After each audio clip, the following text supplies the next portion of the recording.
Hi welcome to R do you know series. इस series में हम एक ब्लैंक फॉर्म को सब फॉर्म और एग्जिस्टिंग फॉर्म को सब फॉर्म बनाने का अंतर जानेंगे। अगर हम ब्लैंक फॉर्म से सब फॉर्म बनाते हैं तो हम इसे सिर्फ इस फॉर्म में ही यूज़ कर सकते हैं, लेकिन अगर हम एग्जिस्टिंग फॉर्म से सब फॉर्म बनाते हैं तो हम इसे दूसरे फॉर्म्स में भी यूज़ कर सकते हैं। आपको एक्सप्लेन करने के लिए मैंने ऑर्डर फ्रॉम वन और ऑर्डर फ्रॉम टू को बनाया है।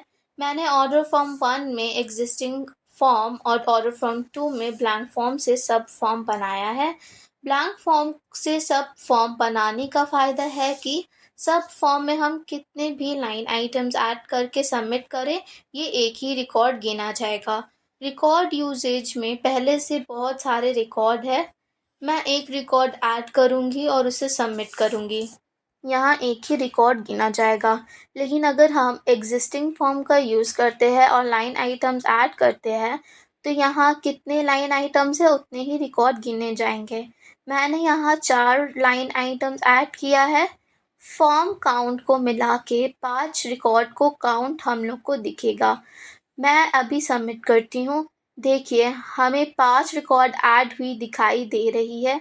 हमने ब्लैंक फॉर्म से सब फॉर्म बनाया है, इसीलिए हम रिकॉर्ड को इजीली मेंटेन कर सकते हैं, क्योंकि यहाँ कहीं और स्टोर नहीं होगा, ये सिर्फ यहाँ स्टोर होगा। अगर हम रिकॉर्ड को अपडेट या डिलीट करते हैं तो ये सिर्फ यहाँ पर ही डिस्प्ले होगा। लेकिन अगर हम सब फॉर्म में एग्जिस्टिंग फॉर्म का यूज़ करते हैं तो यह एग्जिस्टिंग रिकॉर्ड में स्टोर किया जाएगा। अगर हम एक रिकॉर्ड को अपडेट या डिलीट करते हैं तो ये यहाँ पर डिस्प्ले नहीं होगा, और अगर हम चाहते हैं कि ये डिस्प्ले हो तो हम दोनों रिकॉर्ड को मेंटेन करने के लिए बाई डायरेक्शनल लुकअप का यूज़ कर सकते हैं।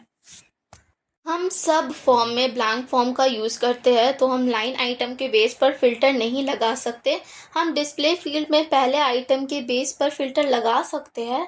फॉर एग्ज़ाम्पल मैंने डिस्प्ले फील्ड का फर्स्ट आइटम लिया है, लेकिन एग्जिस्टिंग फॉर्म से बना सब फॉर्म में हम लाइन आइटम के बेस पर फ़िल्टर लगा सकते हैं। फॉर एग्ज़ाम्पल अगर मुझे पता करना है कि एक प्रोडक्ट कितने बार सेल किया गया है तो मैं प्रोडक्ट के नाम को आसानी से देख और जान सकती हूँ। देखिए यहाँ 17 बार सेल किया गया है। रिकॉर्ड को इंपोर्ट करने का ऑप्शन सिर्फ एग्जिस्टिंग फॉर्म में अवेलेबल है। ब्लैंक फॉर्म के लिए ऐसा कोई ऑप्शन नहीं होता है। हम एग्जिस्टिंग फॉर्म का यूज़ रिपोर्ट बनाने के लिए भी कर सकते हैं। आप अपने चॉइस के अकॉर्डिंग ब्लैंक और एग्जिस्टिंग फॉर्म का यूज़ सब फॉर्म बनाने में कर सकते हैं। उदाहरण के लिए मेरे पास रिकॉर्ड का लिमिटेड यूज़ है। मुझे एग्जिस्टिंग रिकॉर्ड को कहीं और स्टोर करने की ज़रूरत नहीं, मुझे सिर्फ रिकॉर्ड को दिखाना है। अगर आपको रिकॉर्ड इंपोर्ट करना या लाइन आइटम के बेस पर सर्च करने की कोई ज़रूरत नहीं है तो आप ब्लैंक फॉर्म का यूज़ कर सकते हैं। लेकिन अगर आपको रिकॉर्ड इंपोर्ट करना चाहते हैं या लाइन आइटम के बेस पर सर्च करना चाहते हैं तो आप एग्जिस्टिंग फॉर्म का यूज़ कर सकते हैं। हमने एग्जिस्टिंग फॉर्म और ब्लैंक फॉर्म के बारे में इंफॉर्मेशन दे दी है। कमेंट बॉक्स में आप इससे रिलेटेड क्वेश्चन कर सकते हैं, हम उसे एड्रेस करने के लिए पूरी कोशिश करेंगे। हमारे चैनल को सब्सक्राइब करें और सीरीज से रिलेटेड नए अपडेट के लिए बेल आइकन को प्रेस करें। Thank you.